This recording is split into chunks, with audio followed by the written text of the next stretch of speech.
Ingeniero, ¿cómo estamos? Buenas tardes. Buenos días, ingeniero Enciso. ¿Qué dicen? Aquí,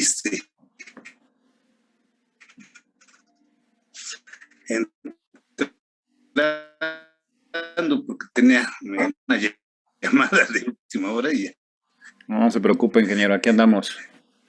pero ya estamos aquí. Pero, ya dieron la presentación que vaya a hacer. Aquí también es egresado de la escuela que nos ayuda en la cosa técnica. Buenos días, Laurita. ¿Sí me escuchas? ¿Qué tal? Buenos días, profesor. Sí. ¿Qué tal? Buenos días. ¿Qué tal? Buenos días. Y Ana Laura. Bueno, ella va a grabar.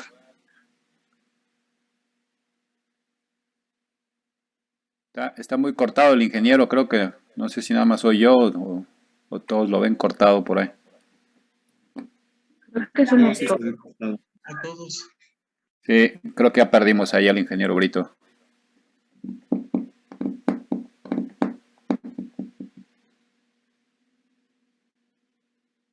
Creo que sí. Laura, no sé si quieras que yo comience ya de una vez o esperamos un poco al ingeniero o qué hacemos. Yo creo que se vuelve a conectar en 2 minutitos. ¿Qué De le parece? acuerdo. 2 Claro, lo minutitos. esperamos. Claro que sí. Sí, Sirve que gracias. vemos si se conecta más gente también. Ándale. ¿Qué cosa? Bueno, me salí de aquí de la computadora, ahorita estoy volviendo a entrar. ¿Sí me escucha? El profe.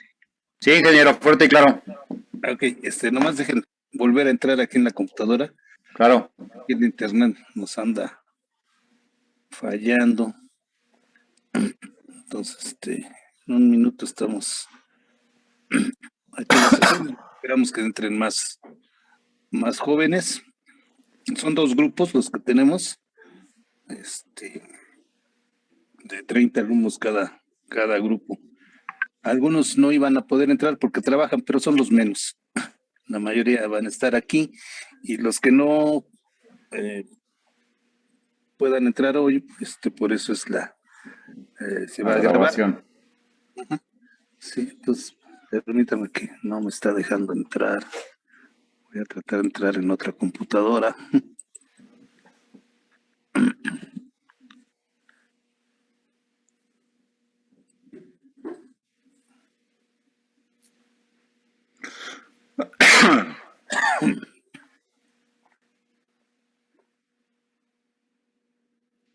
A ver, trata de entrar aquí. Aguántame tantito.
Ya tenemos video, ingeniero, de usted. Ya volví a entrar, pero en otra computadora. Okay. Sí, las fallas técnicas de siempre. Sí, siempre nos dan. Imponderables. Así es. A ver, permítanme, deje por aquí ya abierto su currículum para hacer la presentación. ¿Dónde quedó?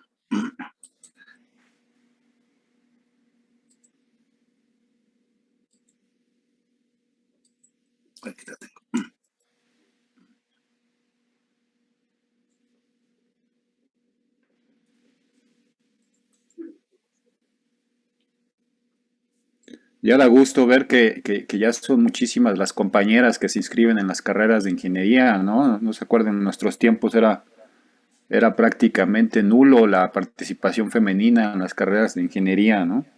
Sí, bueno, y tú Ahora ya, lo veo copiosa, sí, sí, sí. qué bueno. No, en mi época era peor, porque además nosotros ahí en Zacatenco inauguramos el edificio 10, ICE estaba en el edificio 10, El 10. era la isla de los hombres solos, precisamente. Sí, sí, sí, sí. Sí oí de esos casos del terror ahí. Sí, sí, sí. Yo en esas épocas, bueno, fue cuando formamos nuestra organización que todavía tenemos, el Frente Cultural Revolucionario, cuando éramos estudiantes. Formamos un taller libre de electrónica ahí en la escuela. No sé si a usted le tocó todavía. Creo que ya no, ¿verdad? No, ya no nos tocaban Ajá, esos sí, hubo talleres. un director represivo que nos quitó el espacio, pero fue muy buena experiencia porque ahí nos apoyó mucho un ingeniero, el ingeniero Ángel Zapata Ferrer, Sí, que él era mexicano, pero había estado en Cuba varios años y fue el pionero de la bioelectrónica aquí en México. Entonces ahí a través del taller libre de electrónica se daban cursos de electromedicina. Él trabajaba, era investigador del Instituto Nacional de Neurología en esa época y traía médicos de allá que nos enseñaban la cosa fisiológica y los médicos a su vez se les daban cursos de electrónica. eso es. Entonces, y se llevó a varios egresados, bueno, varios compañeros que estaban ahí en el taller, se los llevó a trabajar a estos institutos de neurología, psicología, toda la parte técnica, ahora sí que fueron egresados del ¿Qué ESIME, hice? concretamente de los que tomaron estos cursos. Entonces fue una muy buena experiencia que se tuvo en esa época. Claro. Eh, este, pero bueno, desafortunadamente hay gente que no entiende la importancia que tiene desarrollar la creatividad, la iniciativa de los alumnos. Entonces este taller lo formamos, era un taller que no era parte de la currícula de la escuela, pero que íbamos ahí, decíamos, hay que ir a descomponer para componer. Entonces ahí se desarmaban equipos, se reparaban desde los viejos radios, televisiones, y fue buena experiencia porque se aprendía la electrónica en vivo, ¿no? Y no Claro, había, todo. ahí la gente no iba por una calificación, sino por el interés de aprender. Así es. Fue muy buena experiencia pedagógica y donde estudiantes de semestres, digamos, más avanzados les enseñaban a los compañeros Básicos. que estaban entrando, ¿no? Desde el uso de los equipos, conseguimos donaciones ahí de osciloscopios bueno, equipos, ¿no? Un panel, me acuerdo que una empresa nos regaló un panel de televisión donde se desplegaba la televisión, así todos sus componentes, y ahí se hacían paneles didácticos para entender los principios de la electrónica. Entonces, fue muy buena experiencia. No, claro, claro, esas son las experiencias que se dejaron de hacer y se dejó de hacer innovación también en muchos de los campos de Así es. ingeniería en México, ¿no? Uh-huh. Pero bueno, Pero bueno, esperamos que ojalá se pudiera retomar de alguna forma, ¿no? sí, ojalá, esperamos que su hermano, por cierto, para los jóvenes, el ingeniero Enciso Aguilar es hermano de un candidato que quedó en la terna ya para director de la CIME. Su hermano es el ingeniero, el doctor Mauro César Aguilar. Entonces, Mauro Alberto nada más. Mauro Alberto. Mauro César es mi papá, está toda la Ah, sí, dinastía en sí, ahí sí, en cierto. el cine. Así es. Entonces, una muy buena dinastía de politécnicos, de gente del ESIME, que siempre se han preocupado por la escuela. Bueno, Laurita, ¿ya podemos empezar a grabar la sesión? ¿O ya se está grabando? No, todavía no. Sí, profesor, ya. Sí, Ah, sí, ya. ya. Ok. Bueno, entonces, pues pasamos ya, Recording in progress. ok. Entonces vamos a presentar al ingeniero Marco Antonio Enciso Aguilar. Él es egresado de la ESIME, de la carrera de Ingeniería en Comunicaciones Electrónica, y también estudió a su vez en la carrera de Ingeniería en Sistemas en la UAM Azcapotzalco. Tiene 2 carreras. Él, como experiencia profesional, pues es consultor independiente de telecomunicaciones, ha trabajado en varias empresas, la última de ellas es Tu Satélite de Hidalgo, Transmisión Azteca Servicios, ha trabajado en soportes técnicos e instalación de sistemas de satélites, para Telmex, para Pemex, para Infotec, y bueno, es un experto en telecomunicaciones, en antenas y satélites. Ha tomado diferentes cursos, por ejemplo, tomó algún curso de sistemas de comunicación satelital,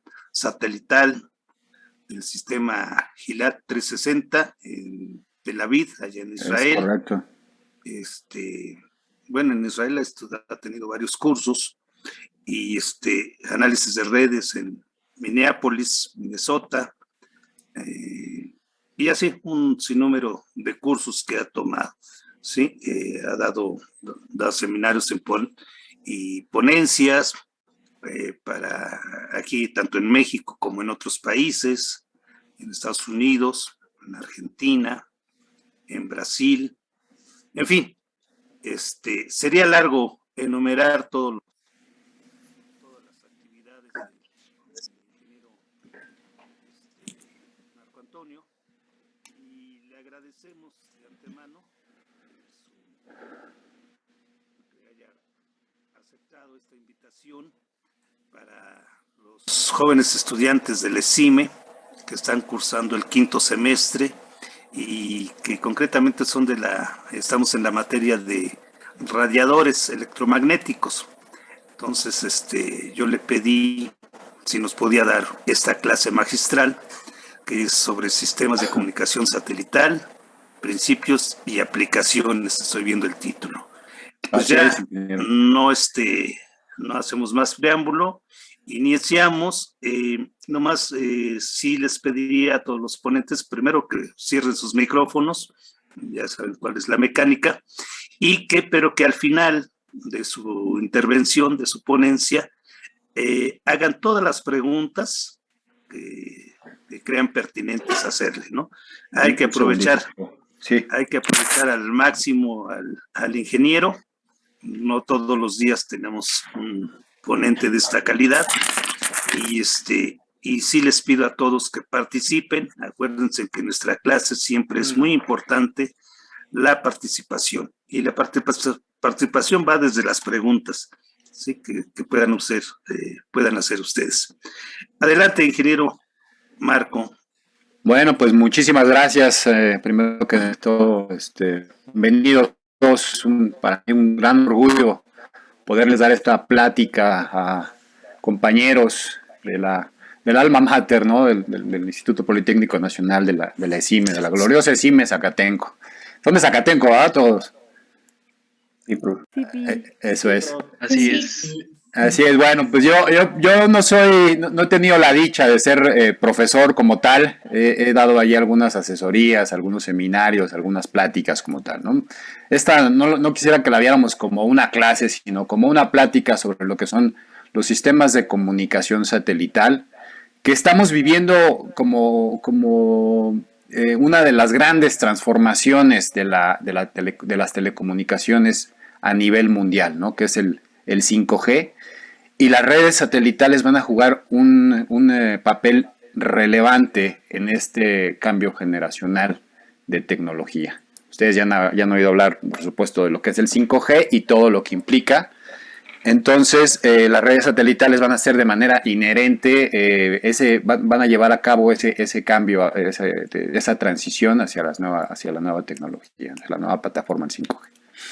Pero bueno, podemos empezar. ¿Qué es un satélite? Un satélite lo podemos ver como un espejo en el espacio, un espejo suspendido que va podemos nosotros mandar una señal electromagnética y buscar dónde se va a reflejar. Reflejar esa señal la podemos transmitir desde un punto A, reflejarla en este objeto que se llama satélite y reflejar esa señal en un punto B o en el mismo punto A. Subir y bajar la señal en el mismo punto puede ser, o en diferentes puntos. Subirlo en un punto y bajarlo en una gran cantidad de puntos, en otro punto nada más, en fin. Podemos, digamos, utilizar esa reflexión para brincar entre satélites, subir la señal, por ejemplo, aquí en México, llegar a un satélite, ese satélite va a procesar nuestra señal, va a recibir la señal, la va a amplificar y la va a retransmitir hacia otro satélite, pudiendo hacer brincos entre satélites y poderla bajar en otra parte del mundo, por ejemplo en China, que es lo que estamos viendo ahora con las transmisiones satelitales. No sé si alguien vio ahora los Juegos Olímpicos, donde se hacen transmisiones prácticamente en vivo y los satélites son grandes partícipes de ello. Son de los grandes colaboradores de las comunicaciones en este sentido. Podemos tener en tiempo real información proveniente del otro lado del mundo.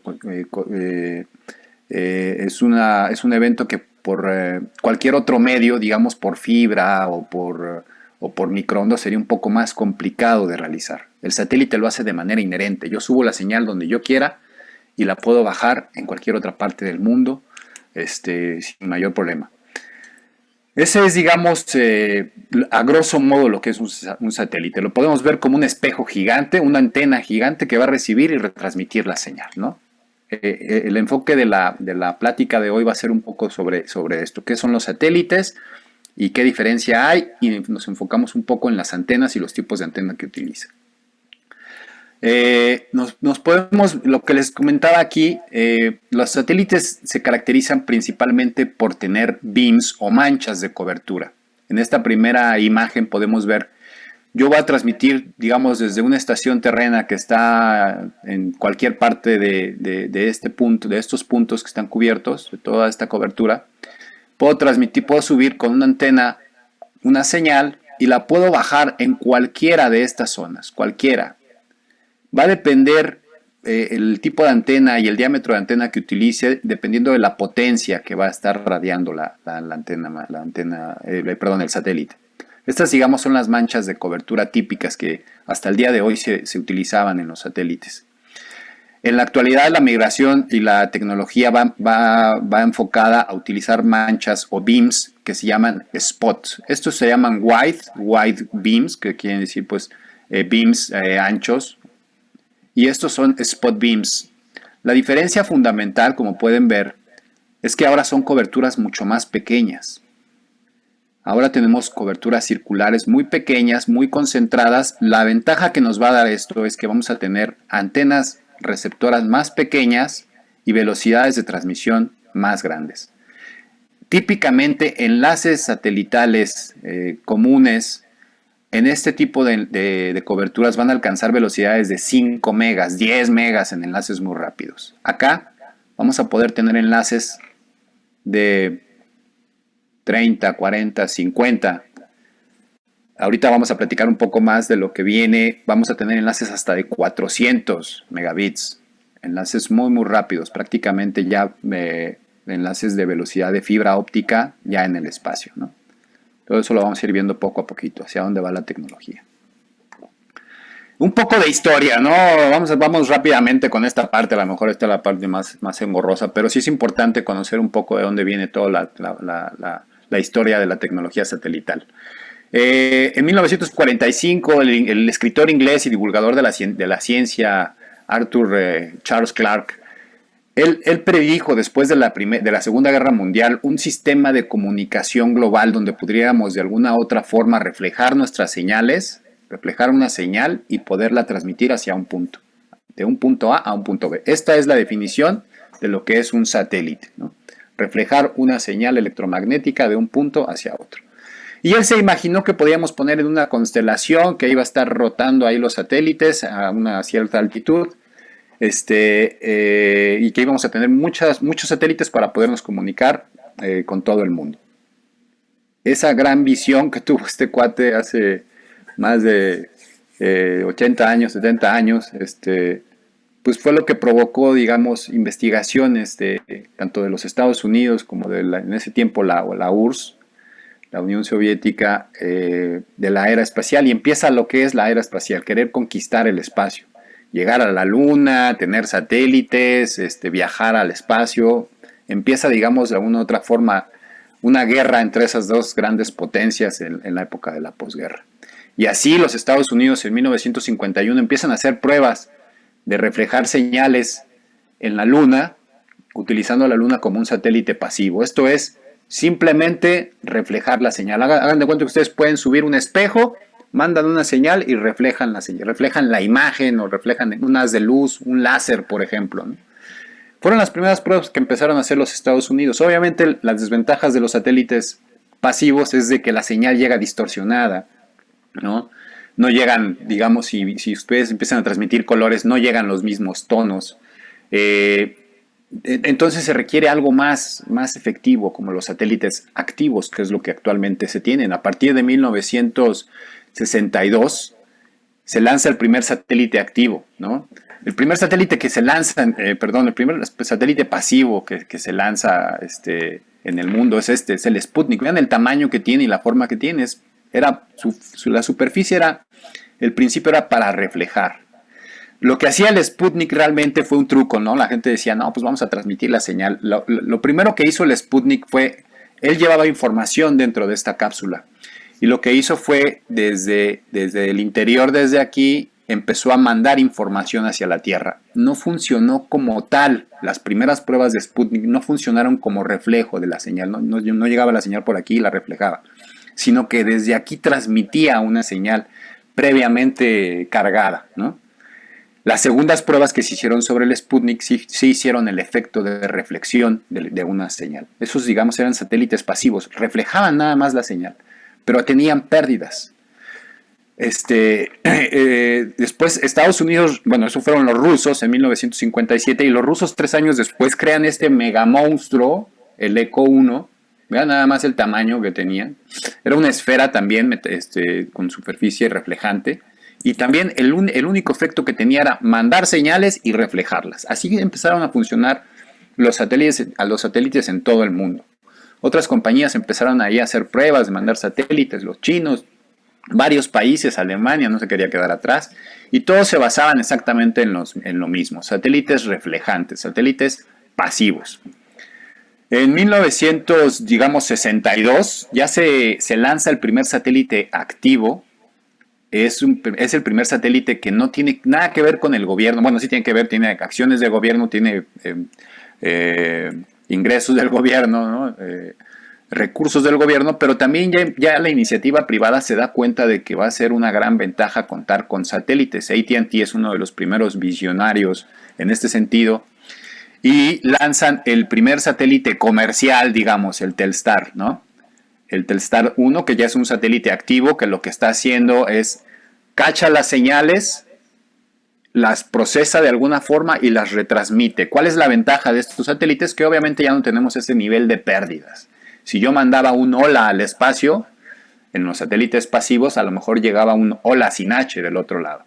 Con los satélites activos yo mandaba un hola, el satélite lo procesaba en el espacio y del otro lado llegaba un hola con H, con comillas, con todo lo que yo había mandado. No había pérdidas. Eso es lo que, digamos, empezaron a hacer los satélites. Y en 1963 se lanza el primer satélite geoestacionario. Se ubica en una órbita que va a estar dando vueltas al mismo tiempo que la Tierra. Ahorita lo vamos a ver un poco más a detalle. Y se empiezan a fundar algunas de las primeras organismos de telecomunicaciones como Intelsat, como Inmarsat, como Eutelsat. Todas esas empezaron como organizaciones para el estudio y la investigación de satélites. Actualmente siguen funcionando esas, pero ya son empresas. Al día de hoy, todos esos organismos que surgieron en la década de los 70, de los 60, actualmente son las que se encargan de lanzar los satélites y de, digamos, rentar los segmentos espaciales. Hay otras tantas empresas que dan este tipo de servicios, pero digamos estas son las primeras que surgen. En paralelo con la tecnología satelital, nace la telefonía celular, ¿no? Como tal, pues desde los finales de los 60s, 70s empiezan a surgir los primeros teléfonos celulares militares, ¿no? Y en 1982 es el boom de digamos, del cambio de la tecnología celular. En 1982 surge lo que es el Global System Mobile, que es lo que le va a dar vida a lo que conocemos como la telefonía celular al día de hoy, ¿no? Ustedes ya nacieron prácticamente con un celular en la mano, ya nacieron con el internet, pues a la vuelta de la esquina, ¿no? En sus computadoras, en sus teléfonos, ¿no? Para nosotros era impensable que con un teléfono pudiéramos hacer todo lo que podemos hacer el día de hoy. México también le entró a la carrera satelital en 1985, pocos meses antes del temblor de la Ciudad de México, lanzan su primer satélite, el satélite Morelos 1, que estuvo orbitando cerca de 17 años en una órbita nacional geoestacionaria. Y finalmente en 1992 nace como tal Internet, y esto va a revolucionar completamente las telecomunicaciones a nivel pues mundial y a todo índole, a nivel educativo, a nivel cultural, a nivel tecnológico, en todos los ámbitos nos pegó la creación del Internet. Y a partir del 2008 empezaron a surgir constelaciones de satélites que van a ser de gran relevancia en esta época que les mencionaba de transición hacia el 5G. Hay constelaciones de satélites muy importantes. Actualmente se están lanzando, seguramente han oído hablar de Elon Musk, el creador de Tesla y de SpaceX y cuestiones por el estilo. La tirada de estos cuates es crear constelaciones satelitales en órbitas bajas de cerca de 1000 a 1500 satélites rodeando el globo y poder tener cobertura en cualquier punto con velocidades de internet muy, muy grandes. El principal objetivo es internet, obviamente, ¿no? Y enlaces de backhaul para telefonía, en este caso para el 5G. Las principales empresas que están dando este tipo de servicio, como lo menciono, es SpaceX, OneWeb, y pues Amazon no se podía quedar atrás con el proyecto Kuiper, que también ya están lanzando sus satélites. El más ambicioso de todos estos es SpaceX, que en teoría ellos van a llegar a tener 12,000 satélites en cobertura. Ahorita vamos a ver un diagrama de cómo están planeando hacer esto. OneWeb pretende subir cerca de 1800, entre 1800 y 3000 satélites. Proyecto Kuiper quiere subir cerca de 3500 satélites. Entonces, vamos a tener cerca de, entre todos estos, la red Iridium, que todo el mundo conocemos, la red Iridium, son los famosos teléfonos satelitales que hemos visto en muchas películas o en novelas, incluso ahí con El Señor de los Cielos, ¿no? Se llamaba, que hablaba por su teléfono satelital. Utilizan la red Iridium. Todos los teléfonos que vemos con una antenota, cuestiones por el estilo, ya son teléfonos viejos, ya actualmente son teléfonos prácticamente de este tamaño, los teléfonos satelitales, y utilizan esta red, la red Iridium. Hay otras redes, ¿no? Por ejemplo, la de Telsat, que también es una red importante que va a utilizar ese tipo de constelaciones. Y todas estas constelaciones van a contribuir a la migración del 5G por las velocidades de transmisión que ahora son capaces de emitir los satélites de nueva generación, ¿no? Este último punto que tenemos aquí es cómo han ido evolucionando las generaciones de la telefonía celular, que a final de cuentas es lo que nos está marcando, digamos, el parteaguas, ¿no? Los celulares son los que están marcando los cambios necesarios en las velocidades y en las necesidades de la tecnología. Los satélites, les mencionaba, se ubican fundamentalmente en 3 órbitas. La órbita LEO o la órbita baja, ¿no? LEO quiere decir Low Earth Orbit, ¿no? O órbita terrestre baja, que típicamente se encuentra entre 400 y 2000 kilómetros. Es esta órbita que estamos viendo aquí, la negrita que está de este lado. En esta órbita se va a llenar de satélites por todo el mundo. Ahorita vamos a ver un diagrama, a ver si lo tengo por aquí a la mano. Espérenme. Bueno, ahorita lo vemos. Esas, digamos, son las tres órbitas. Órbita baja, órbita media y la órbita geoestacionaria o cinturón de Clark, ¿no? ¿Se acuerdan que les mencionaba que el escritor Arthur Charles Clarke mencionaba que iba a ser en el futuro íbamos a tener unos sistemas de comunicación que iban a estar ubicados en el espacio? Estos satélites son los satélites geoestacionarios que se ubican en esta órbita que se encuentra a 35.800, bueno, 30 y para números redondos, 36.000 kilómetros de la superficie terrestre, y ahí están orbitando al día de hoy cerca de 4.500 satélites. ¿Cuál es la ventaja de la órbita geoestacionaria? Pues como su nombre lo menciona, si yo llego y posiciono un satélite ahí, hace la función de que está, digamos, estacionado hacia un mismo punto. De tal forma que si yo tengo el globo terráqueo y tengo un satélite posicionado en esta órbita, no sé si me alcanzan a ver ahí, el satélite y la órbita, bueno, perdón, la Tierra y la órbita van a girar al mismo tiempo. De tal forma que si yo siempre voy a estar viendo el mismo punto, la perspectiva va a ser la misma. A diferencia de las otras órbitas. Iba a tener según yo tenía aquí una animación de cómo se veía eso, pero no la encuentro. A diferencia de las otras órbitas obviamente giran más rápido que la Tierra, que la rotación de la Tierra. Entonces los satélites van más rápido que la rotación. Entonces un satélite en las órbitas más bajas, en las órbitas media o baja, va a dar más vueltas a la Tierra que la Tierra misma. Es decir, un satélite puede dar 2 o 3 vueltas a la Tierra en el mismo día, ¿no? ¿Eso qué provoca? Que no vamos a tener cobertura completa, que los satélites, necesitaríamos tener una gran constelación de satélites para poder tener cobertura 24 horas al día. Por ejemplo, aquí vamos a tener una animación de un satélite en órbita media, ¿no? Esta es la tecnología que utiliza O3B. O3B es una empresa que creó Greg Wheeler, el mismo fundador de Google.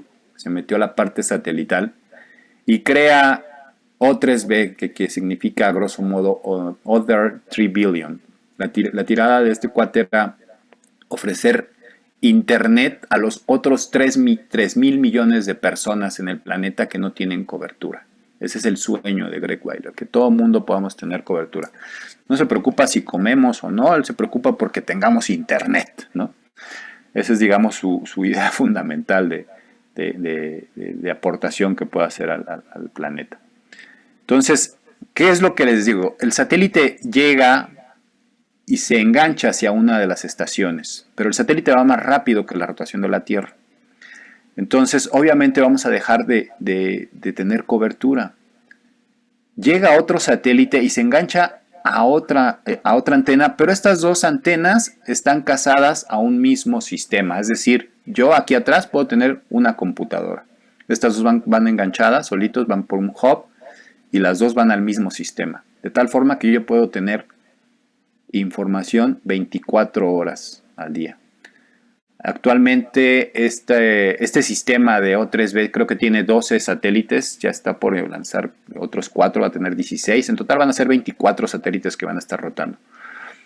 Entre más satélites tengamos, obviamente va a ser mucho mejor la cobertura, estas antenas van a desplazarse menos tiempo, van a desplazarse con menor amplitud y van a ser mucho más eficientes.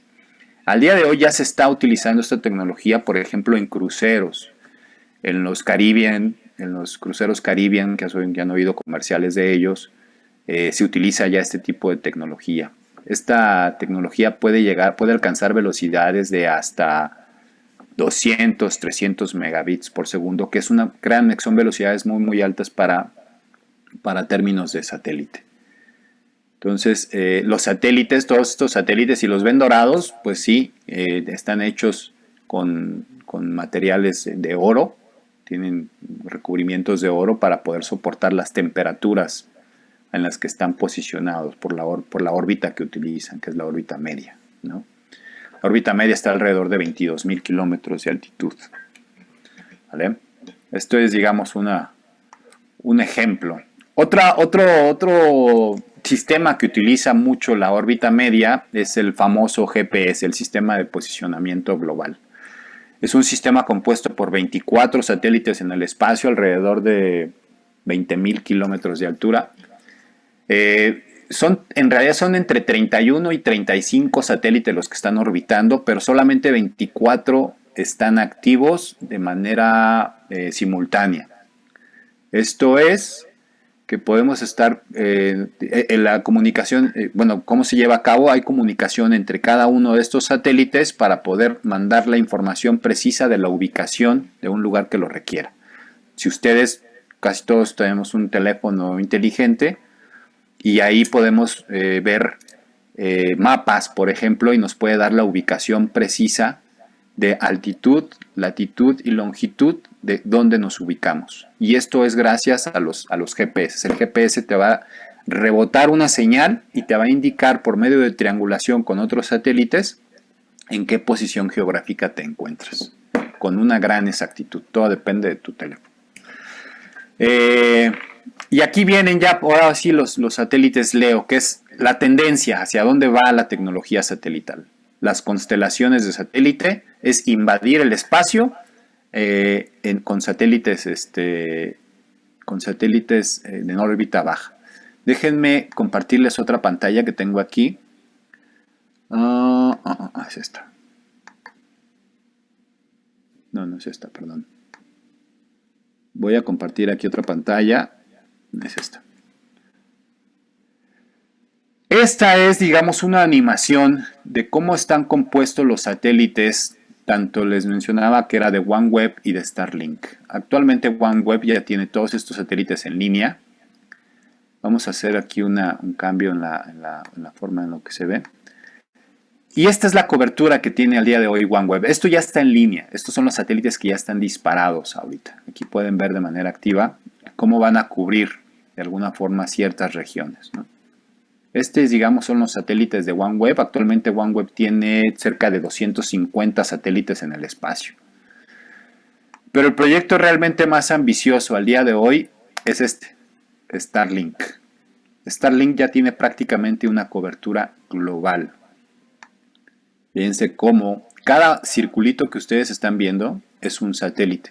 Si ustedes se posicionan sobre uno de ellos, les va a dar la información de cómo se llama ese satélite y las altitudes en las que se encuentran. Fíjate cómo este satélite está oscilando entre 547 kilómetros de altitud. Más o menos esa altitud se encuentra ese satélite. Los que van a cubrir México pueden ser estos, ¿no? Son satélites a 500 metros. Si tuviéramos un telescopio de largo alcance, pudiéramos ver estos satélites que ya están ahorita en el espacio. Entonces vamos a estar invadidos. ¿Cuál es la idea de estos satélites? Poder tener cobertura, punto número 1, de backhaul, es decir, poderle dar servicio a las radiobases de 5G. Esa es la primera, digamos, la premisa que tienen esta tecnología. Y la segunda es poderle dar internet a cualquier parte del mundo. Si se dan cuenta, ya tenemos aquí cobertura. Ya no se ven los aros. Déjenme quitar aquí.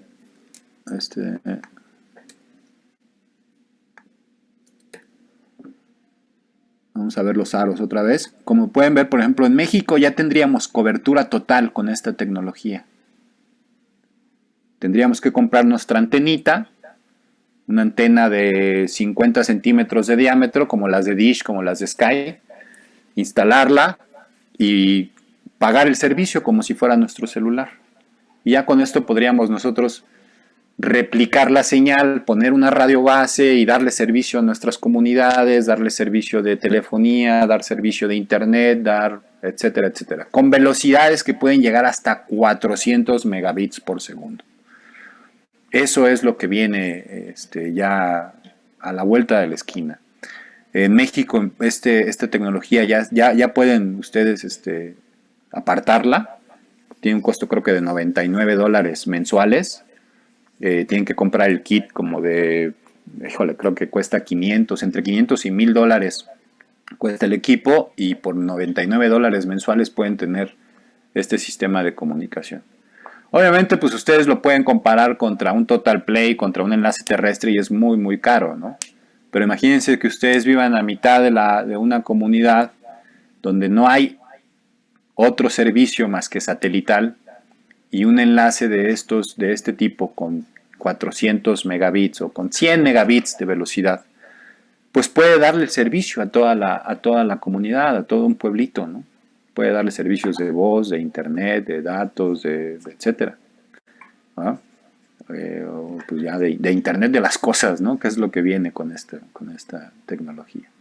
¿Vale? Eso es más o menos lo que trae, digamos, la nueva tecnología satelital. Déjenme regresarme a la presentación de nuevo.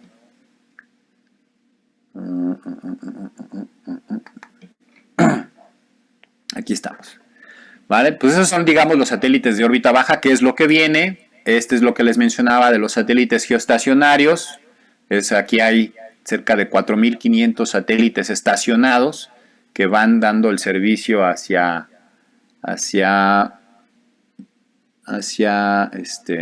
perdón, ya hice una burrada.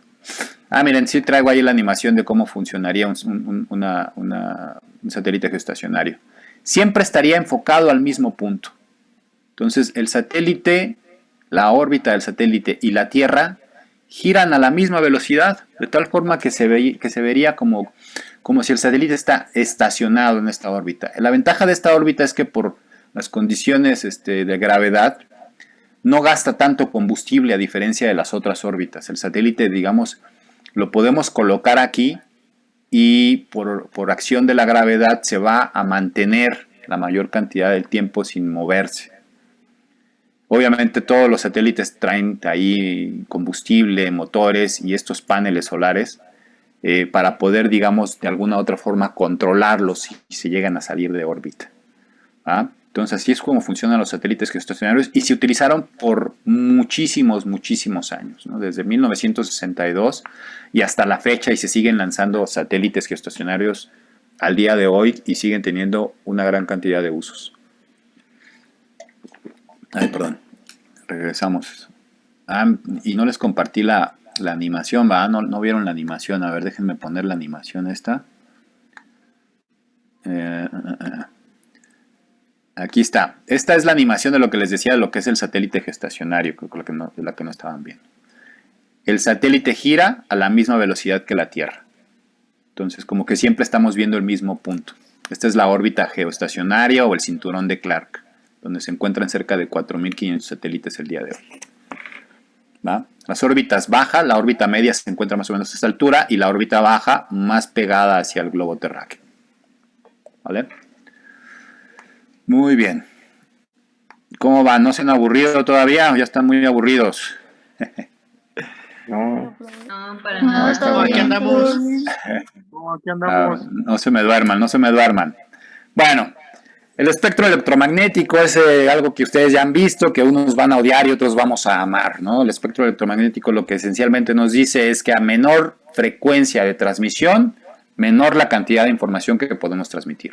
Así, en las frecuencias muy bajas, en las extra bajas, extra low frequency, las ELFs, que son, digamos, la voz, estamos transmitiendo solamente información en este rango de frecuencias. La voz está aquí, en este rango. Entonces podemos transmitir muy poca información con esas frecuencias. O bien, a mayor frecuencia, ¿no? En las extremadamente altas frecuencias podemos transmitir una gran cantidad de información. La longitud de onda de cada una de estas señales se va haciendo cada vez más pequeña, y en cada una de esas ondas podemos meter mayor cantidad de información. Así la fibra óptica funciona como el medio de transmisión más eficiente, porque no hay quien lo interfiera. Es un haz que va a ir viajando, digamos, en un medio al vacío. Entonces podemos meter una cantidad prácticamente pues no ilimitada, pero sí muy, muy grande de información. Actualmente las comunicaciones satelitales trabajan en los rangos de los gigahertz. En este rango de frecuencias podemos meter información que puede ir desde los simples kilobits de información hasta lo que les mencionaba, ya poder tener transmisiones de 100, de 400 megabits por segundo, ¿no? Entonces ya podemos meter información importante en la parte de microondas, tanto terrestres como satelitales. ¿Cuál es el problema de las ondas de microondas satelitales y terrestres? Pues precisamente como viajan en el medio abierto, como viajan en la intemperie, pues podemos tener grandes pérdidas. Una de esas grandes pérdidas que interfieren en los enlaces de comunicación de microondas, desafortunadamente, es la lluvia. La lluvia es un gran factor para poder interferir con las señales de microondas. ¿Por qué? Si ustedes se acuerdan en los principios de óptica, el prisma, por ejemplo, si nosotros reflejamos un haz de luz blanca y lo pasamos a través de un prisma, este va a refractar en colores la señal. Lo mismo pasa con las gotas de lluvia. La onda electromagnética choca con esas pequeñas gotas y va a refractar, digamos, la señal, la va a atenuar de alguna forma. Entonces hay factores muy importantes como el factor de corrección de errores o el factor por lluvia que tenemos que tener en cuenta para hacer nuestros cálculos de enganche de enlaces satelitales o de enlaces de microondas. Son cálculos que debemos siempre tener considerados. Incluso es muy diferente un cálculo de enlace realizarlo para zonas, por ejemplo, en Hermosillo, aquí en México, a hacerlo en Tabasco. En Tabasco obviamente es una zona donde llueve constantemente, del 40 al 60% del tiempo hay lluvia en Tabasco, mientras que del 10 al 15% en Hermosillo es la época de lluvia al año. Entonces todos estos factores se deben de considerar para poder hacer los estudios y los análisis pertinentes para hacer cálculos de qué tipo de antena vamos a utilizar, qué componentes vamos a usar, los tamaños de los transmisores y de los receptores, etcétera, etcétera, etcétera. Entonces, el espectro radioeléctrico aquí es donde empieza a tomar, digamos, importancia en conocer en los rangos de transmisión que queremos nosotros emitir, ¿no? Si queremos transmitir kilobits, bits o megabits o terabits o no sé, ¿no? Qué cantidad de información queremos transmitir nosotros, y ahí va a depender las frecuencias de transmisión que vamos a requerir para ello. ¿Vale? En satélite usualmente se utilizan de estos rangos, estas bandas de frecuencia, que son las que tenemos de este lado. La banda L, que digamos son los primeros satélites, tanto el Sputnik como los ECO, como los primeros satélites que se inventaron, transmitían en esta banda, la banda L. Después la banda L, que quiere decir de banda larga, ¿no? Large band, se supone. Y luego la banda corta también se empezaron a utilizar. Esta banda ya actualmente se utiliza, está reservada para la parte de aviación o para cuestiones militares, tanto la banda S como la banda X se utiliza mucho para gobierno, para fines de gobierno y de investigación militar. La banda C actualmente se utilizó muchísimo tiempo. No sé quién tenga de ustedes servicio de televisión por satélite como el Dish o el Sky o alguien se está pirateando por ahí el DirecTV de Estados Unidos. Utilizan banda C y banda KU. Estos sistemas de broadcasting se llaman. Broadcasting es, digamos, yo puedo subir una señal, la disparo al satélite y el satélite va a emitir hacia una gran cantidad de abonados la misma información, ¿no? Entonces utilizan banda C y banda KU. Y actualmente la red que está utilizando las velocidades que ya les digo de transmisión muy grandes es la banda KA. Los sistemas satelitales en órbitas bajas, los satélites LEO, las constelaciones que hemos estado viendo que van a dar el servicio en 5G, están operando en esta banda de frecuencias, en la banda KA. ¿Vale? Digamos, esos son los rangos de frecuencias y a grosso modo de la tecnología. ¿Cuáles son las partes fundamentales de un satélite? Aquí vamos a ver un despliegue de un satélite. En realidad, la parte más importante o la única parte que realmente es fundamental en un satélite, no es otra más que la antena. Todo lo demás es para posicionar y procesar y para hacer todo para poder reflejar la señal. Pero si nosotros pudiéramos de alguna otra forma levitar una antena y ponerla en el espacio, o sea, ese sería nuestro satélite ideal. Todo lo demás es para mantenerlo en órbita. Esto es procesamiento, los paneles solares obviamente son para ahorrarnos combustible. El 60% del peso de un satélite es por el combustible que se requiere.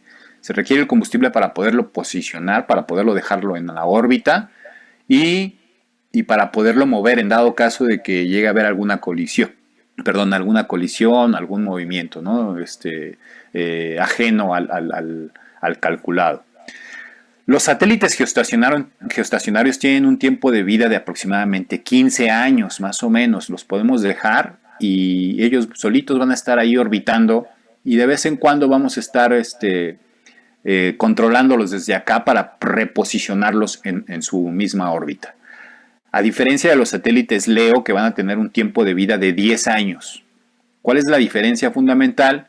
Que los satélites LEO vamos a estarlos moviendo con mayor frecuencia, entonces su combustible se va a agotar mucho más rápido. Aunque tengan paneles solares, aunque tengan sistemas más ligeros, aunque sean más pequeños, van a estar consumiendo combustible de manera más constante porque van a estar orbitando más cercano hacia la Tierra. Entonces la gravedad va a hacer su efecto y va a estar sacándolos de su órbita de manera más constante. ¿Cuáles son, digamos, la composición de una red satelital? ¿Qué se requiere para que tengamos una red satelital? Pues obviamente necesitamos una estación terrena, que es la estación que le llamamos la maestra, que va a tener una estación maestra, que por lo general son antenas muy grandes. Ahorita vamos a ver unas fotos de algunas. Vamos a tener un satélite, un transpondedor. El satélite, digamos, es la antena. Fundamentalmente lo que nos importa del satélite es una antena. Aquí yo dibujé dos antenas, pero en realidad es una sola antena. Es una antena receptora y transmisora. Sube la antena sube el enlace que se llama el enlace de uplink a cierta frecuencia. Por eso aquí en el rango de frecuencias manejábamos dos tipos de frecuencias, que son las frecuencias de uplink y las frecuencias de downlink. ¿Sale? Son las frecuencias en las que subimos y vean cómo no son las mismas. Es la misma banda KU, la misma banda KA, pero subimos en rangos de frecuencias distintos, completamente distintos, siempre. Bueno, a excepción de aquí de la banda S, que prácticamente banda S y L subíamos en las mismas y bajábamos en las mismas y esto provocaba una serie de colisiones en los enlaces. ¿Cuál es la onda que hacemos? Subimos la señal en una frecuencia, el satélite la procesa y la baja en otra señal. Ya les dije más o menos el motivo de por qué lo hacemos, pues para que no haya choque entre las señales. Imagínense que esta misma antena quiera transmitir y si va a subir a la misma enlace puede haber que haya colisiones entre la información que estamos mandando, que estamos bajando y subiendo. Entonces los enlaces de subida transmiten a una frecuencia y los enlaces de bajada en otra frecuencia.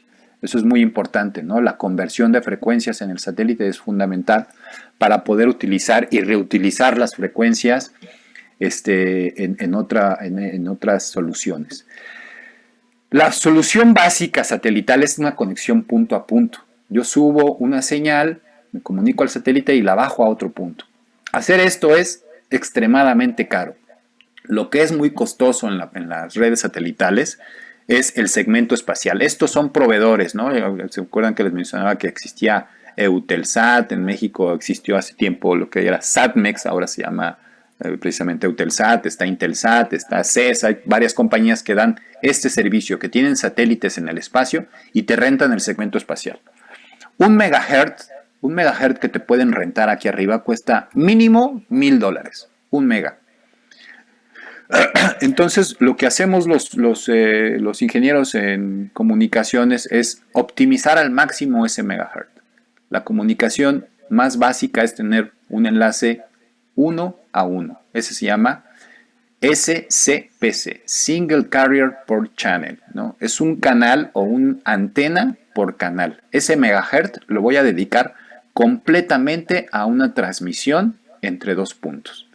Ese es el enlace más caro que se puede tener en los enlaces de comunicación satelital, porque no estamos reutilizando ningún tipo de frecuencia. Entonces, imagínense pagarle $1,000 mensuales a una empresa por un solo enlace, ¿no? Nada más de la renta del segmento. No es, digamos, rentable. Lo que se hacen es con técnicas de reuso de frecuencias, con técnicas de codificaciones, de muestreos, de señales, es concatenar muchísimas señales en el mismo segmento. ¿Cuál es el principio de esto? Pensar que podemos de alguna u otra forma hacer una especie de buffer, que no todas las señales o no todas las antenas van a estar transmitiendo al mismo tiempo. Esto es, la antena 1 le voy a dar un tiempo de transmisión, a la antena 2 le doy un tiempo más 1, a la antena 3 un tiempo más 2 y así sucesivamente. Entonces todas las antenas pueden estar transmitiendo simultáneamente, pero de manera sincronizada. Y así surgen las topologías de red que se van a utilizar. La primera es la SCPC, que es la de punto a punto, que como les decía es muy costosa. La segunda es tener una antena maestra y esa antena es la que va a comunicarse hacia todas. Haga de cuenta que cada una de estas estaciones es lo que conocemos como el Dish o como el Sky de nueva cuenta, ¿no?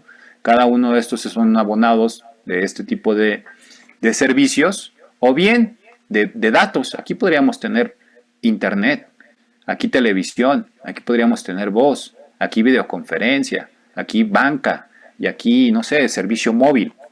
Así funcionan las redes satelitales. Tenemos una estación maestra que va a controlar a todas las demás y se va a comunicar hacia todas. La comunicación entre esta estación y la otra no existe. Para poderme comunicar entre dos estaciones tengo que llegar a la central y de ahí comunicarme hacia el otro punto que me quiero comunicar. Esa es la desventaja de las topologías en estrella. La otra topología es la comunicación en malla. Aquí sí hay comunicación entre estaciones, ¿no? ¿Cuál es la diferencia entre uno y otro? Costos. A final de cuentas son los costos los que van a interferir en cómo vamos a tener comunicación o cómo vamos a poder diseñar nuestra red satelital.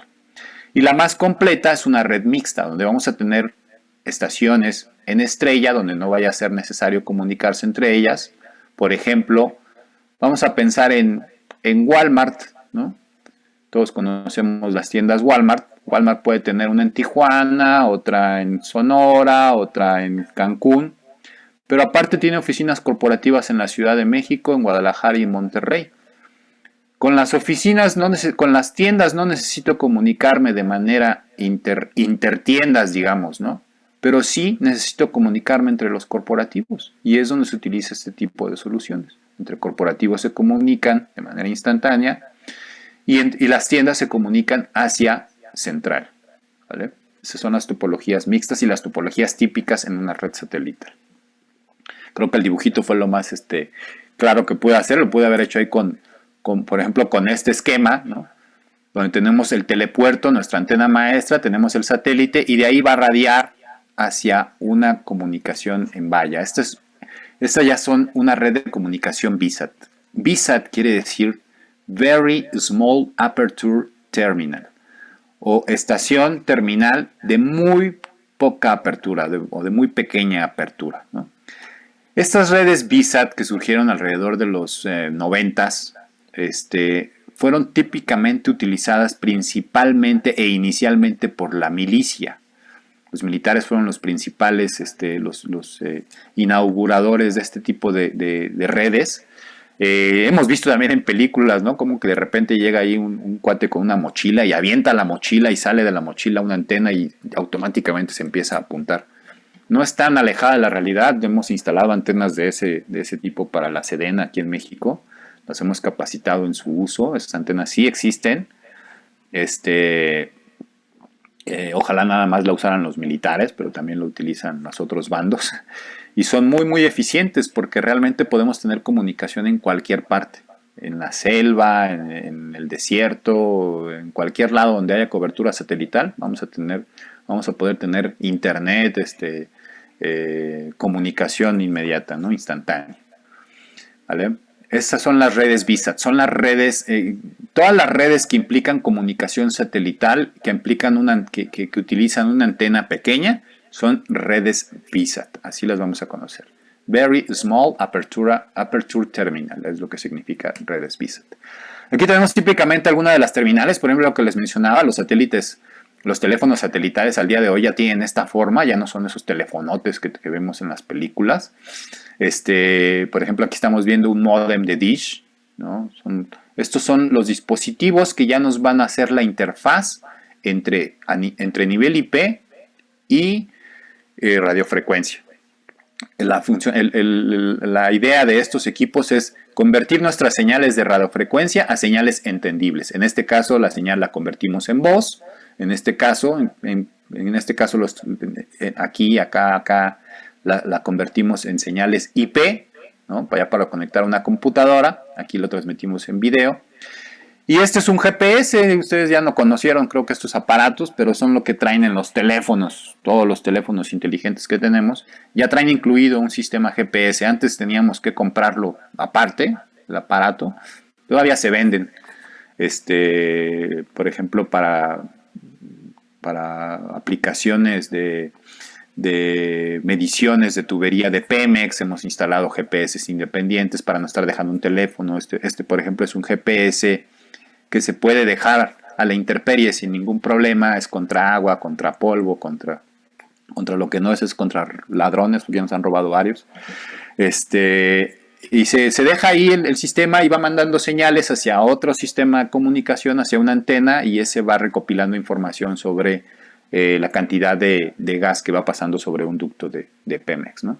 Esta es una estación Vigan, utiliza satélite de órbita baja, es padrísima lo que hace esta cosa, pero tiene una velocidad limitada de cerca de 1 mega nada más. Lo que hace esta cosa es que tú llegas, tiene un tamaño de aproximadamente 20-30 centímetros y tiene 4 puertos Ethernet por la parte de atrás. Tú llegas y lo conectas tu computadora o es por Wi-Fi también. Y ya tienes internet de 1 mega, muy limitado todavía, pero ya tienes, digamos, internet también en donde sea. Este proveedor es Inmarsat, quien da el servicio de este tipo de enlaces. Se llama Redes Vigan. Estos dos equipos son muy, muy caros, ¿no? Tener un teléfono satelital es costoso. Te estoy hablando que cuesta alrededor de $3-4 el minuto por satélite. Y también te vale aproximadamente $5 el minuto, el mega de consumo de este tipo de servicios, ¿no? Aquí en México. En Estados Unidos es un poco más barato, pero aquí en México todavía es muy costoso. Por eso la revolución de lo que viene es muy, muy importante, porque va a estar al alcance prácticamente de todos. Las antenas maestras son, digamos, lo que vamos a utilizar como el telepuerto o como la señal que va a emitir la señal. Va a emitir la información que queremos mandar, ¿no? Este es el telepuerto de Telesat. Esto está en Canadá, es uno de los telepuertos que tienen. Como pueden ver, tienen una antena, son antenas parabólicas, ¿no? Lo que se utiliza en la comunicación satelital, antenas parabólicas. Esta antena es de diámetro de 11 metros, es una antena grande. Y ahí transmiten voz, datos, video, internet, etcétera. Toda la información aquí la reciben. Estas dos antenas que tienen, esta antena que tienen acá es una antena de muestreo, van apuntadas al mismo satélite y lo que hace es ver si están, digamos, simulando que este es un cliente. Entonces aquí le demandan información. Y estos dos satélites, como ven, van apuntadas hacia otros satélites diferentes, ¿no? Entonces tienen información ahí recopilar. Esto es un telepuerto clásico de un proveedor grande de servicios de telecomunicación satelital, Telesat. Y pues han oído hablar, no sé si han oído hablar de las antenas de Tulancingo. Esas antenas mucho tiempo se utilizaron para fines de investigación en México. Y se van a seguir utilizando para fines de investigación. Son antenas de 45 metros y de 38 metros. No, 38 metros, perdón. Y tienen más o menos de aquí hasta el suelo son 45 metros de altura. Son antenas que al día de hoy se van a utilizar para fines de mediciones meteorológicas, ¿no? Son instalaciones muy, muy bonitas. A la gente que le gusta la parte de tecnología satelital, les recomiendo que algún día pasen por ahí por Tulancingo, en la carretera, se van a ver estas dos antenas. Y actualmente se van a utilizar para temas meteorológicos y de estudio espacial, ¿no? Dejaron de tener un uso digamos, más importante en la investigación, porque se utilizaban para fines militares, se llegaron a utilizar para fines militares, se utilizó como para observatorio nacional, han tenido varios usos. Ahorita se van a dedicar a este tipo, a estas dos cosas que les menciono. Son las antenas más grandes que tenemos en México al día de hoy, estas de las de Tulancingo. Yo soy vecino aquí de Tulancingo, yo estoy aquí en Pachuca, entonces me queda cerca y cuando quieran visitarme, les puedo dar un tour ahí en las antenas de Tulancingo. Típicamente estas son las antenas remotas, digamos, eso es lo que estaríamos instalando en el otro lado de la comunicación, en nuestras casas si queremos tener, o en nuestros barcos, ¿no? En nuestros yates, ¿no? Estas antenas, por ejemplo, esta es una antena autoapuntable, es más o menos como la militar que les contaba, de que la avientan al suelo y solito se apunta. Esta se pone en los barcos, en los yates, en las plataformas de petróleos. Y lo que hace esta antena es que constantemente se va moviendo de manera automática todo el tiempo. Va buscando el satélite, se apunta, saca su máximo patrón de radiación, dice aquí es mi máximo punto y ahí se queda estática un ratito. Si se mueve la barcaza o se mueve el barco, otra vez vuelve a hacer los movimientos y se vuelve a apuntar. Todo el tiempo se está moviendo. Y esta es la cobertura que llevan. Seguramente si alguna vez han tenido oportunidad de observar algún bote, algún yate, van a ver este tipo de carcasas, este tipo de cubiertas. Adentro hay antenas que tienen comunicación satelital. La mayoría de los barcos importantes transatlánticos, estos de pasajeros, llevan este tipo de antenas, ¿no? Las que conocemos, las de Dish, que hemos visto, ¿no? Aquí lo que tenemos son solamente receptores. Esta antena sí transmite y recibe. Esta antena, las de Dish, las de Sky, solamente reciben. Les llega la señal y la reciben. Nada más. Y ya de ahí la van conectada al módem para decodificar la señal y convertirla a video, a audio y video. Este tipo de antenas las han visto también ahí en las transmisiones de noticias, ¿no? Son de autodesplegables. Estas, a diferencia de las autoapuntables, estas lo que hacen es, aprietas un botón, se despliega la antena, se despliega solita y se apunta y ya se queda estática, no se está moviendo todo el tiempo, ¿no? Son semifijas, no tienen la capacidad de estarse apuntando constantemente a diferencia de las que van en los botes. ¿Cuál es la diferencia? Pues obviamente los costos entre una u otra. Una antena de este tipo va a oscilar entre los 19 y 20 mil dólares, a diferencia de una de estas que va a costar alrededor de 5 mil dólares. Las antenas típicas que se utilizan en los bancos, en las escuelas, no sé si no he oído hablar de México Conectado, del Internet para Todos, etcétera. Se utiliza este tipo de antenas. Son antenas de 1.2 metros de diámetro.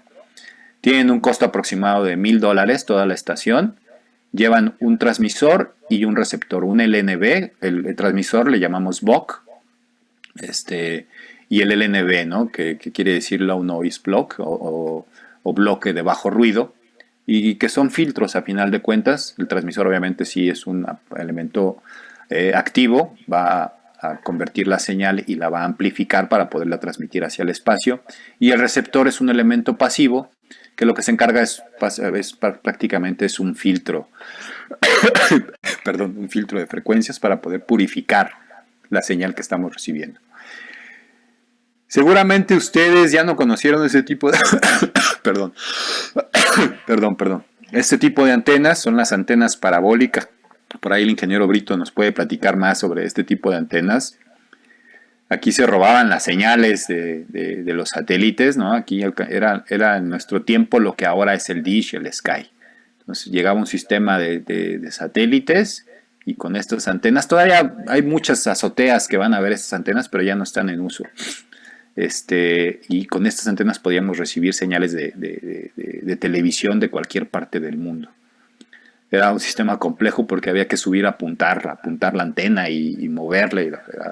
Había algunos mecanismos que son autónomos y hay otros, pues ni modo, que lo teníamos que hacer a mano, ¿no? Yo tenía la experiencia de vivir de conocer a un compañero que tenía estas antenas, entonces, pues obviamente ahí queríamos ver programas que no estaban permitidos para nuestra edad y este cuate tenía un sistema autónomo, entonces estábamos viendo programas que no eran aptos para nosotros y de repente oíamos que llegaban los papás y le queríamos cambiar a la televisión, entonces la antena empezaba a hacer un ruido espectacular de empezaba a mover todos los motores y todo, según nosotros le cambiábamos rápido a la televisión y se tardaba más o menos 3 minutos en cambiarse de canal, por ejemplo, de cambiarse de satélite, ¿no? Entonces obviamente los papás siempre nos cachaban que estábamos viendo programas no aptos para menores de edad, ¿no? Con su sistema de comunicación de televisión satelital. Las antenas, como pueden ver, son los factores más importantes que van a intervenir en los sistemas de comunicación satelital, ¿no? ¿Qué es una antena? La antena la podemos definir como un dispositivo que va a recibir, va a procesar, va a amplificar, va a filtrar, va a hacer una serie de procesos y después puede o no transmitir o emitir una señal. Puede recibir y puede emitir, ¿no? Una antena puede solamente ser receptora, puede ser solamente transmisora o puede tener las dos funciones en el mismo equipo, ¿no? Los factores más importantes que intervienen en el cálculo o en la determinación de la antena que vamos a utilizar son obviamente el patrón de radiación, la potencia isotrópica radiada efectiva o el PIRE, la directividad que pueda tener la antena y obviamente la ganancia. Todos estos 4 factores son los que van a determinar el tipo, la calidad, el material, e incluso la marca de antena que voy a estar utilizando, ¿no? Híjole, me voy un poquito más rápido en esto. Las antenas idealmente tienen los patrones de radiación. Aquí encontré algunos. El patrón de radiación ideal, pues obviamente es el isotrópico, que van a estar radiando la misma potencia en todas direcciones, 360 grados, radiando la misma potencia.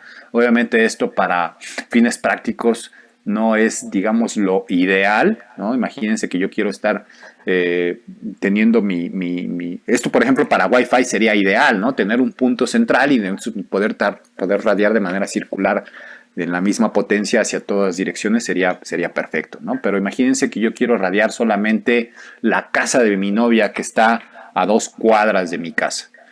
Entonces, este tipo de antenas, imagínense, estaría yo cubriéndole a todo mi vecindario con mi Wi-Fi, por ejemplo, ¿no? O con mi señal.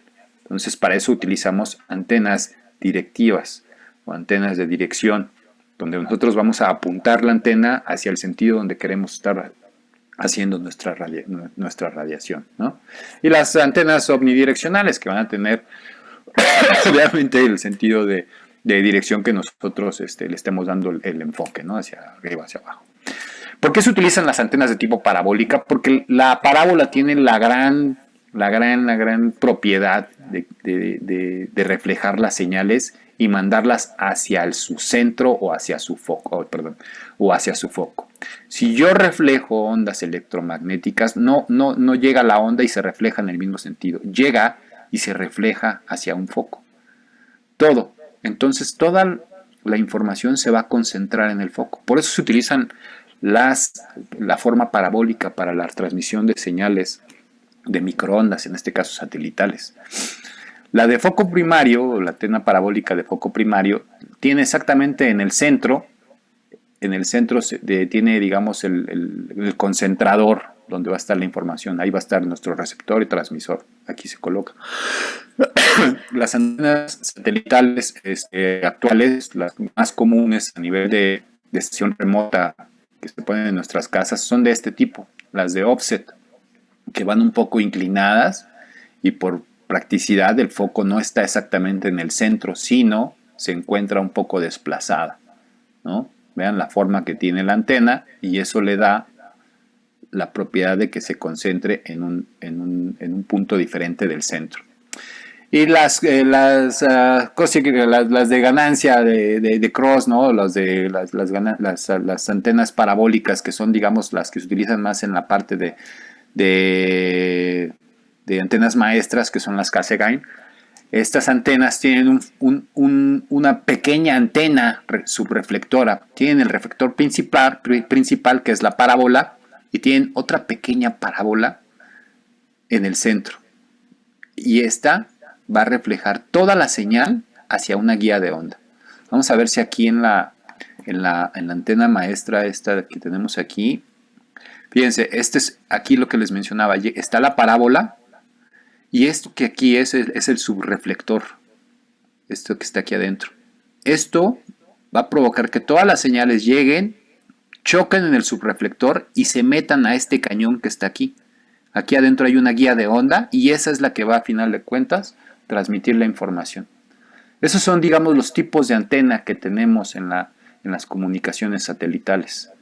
Estos tres tipos.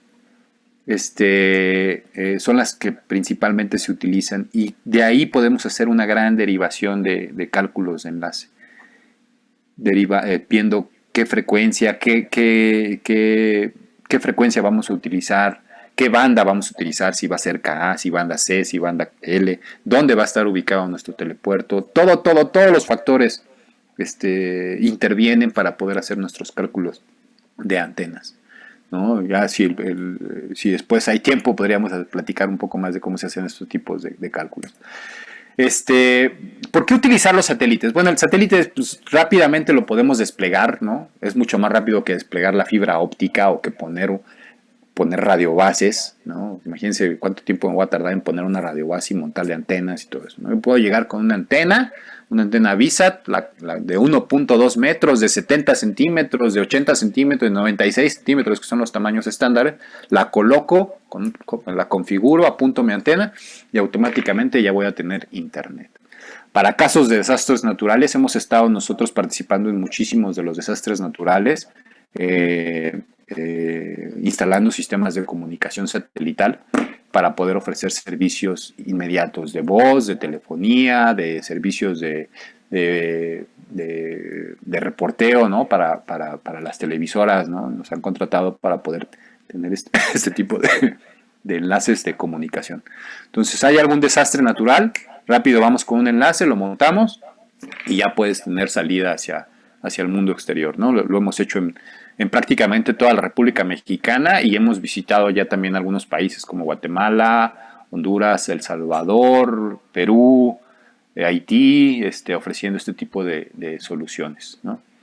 Eso lo que provoca es que pues, obviamente son costos mucho más baratos que un enlace de otro tipo, ¿no? Montar una microondas o montar una fibra óptica rápidamente pues implica un gran gasto de recurso económico, ¿no? La instalación, como mencionaba, es mucho más rápido, es apto para prácticamente cualquier zona, se puede instalar en zonas rurales. Si tenemos cobertura de la mancha satelital, del BIM que tenemos, podemos tener la cobertura satelital que queramos, ¿no? Ya sea en el océano, a mitad del océano, a mitad de la selva, a mitad del, ¿no? Lo único que queremos es de que tengamos una línea de vista plena hacia el cielo. Si cumplimos con ese requisito y hay un satélite en ese rango, podemos tener cobertura satelital. Y obviamente para lo que viene, que he hecho mucho hincapié, es para la tecnología 5G, ¿no? El 5G va a estar de la mano haciendo esa transición a lo que viene el 5G, con los enlaces satelitales, con los enlaces satelitales de órbita baja, ¿no? Aquí hay unos ejemplos de los que hemos hecho. Esto es un desastre ahí en Villahermosa, en Tabasco, donde se cayó un puente. Entonces obviamente pues no había comunicación entre ambas puntas de las ciudades y de los pueblos que estaban de estos lados. Instalamos ahí enlaces satelitales para poder tener comunicación las personas que vivían en el lado oeste con el lado oeste de la ciudad, ¿no?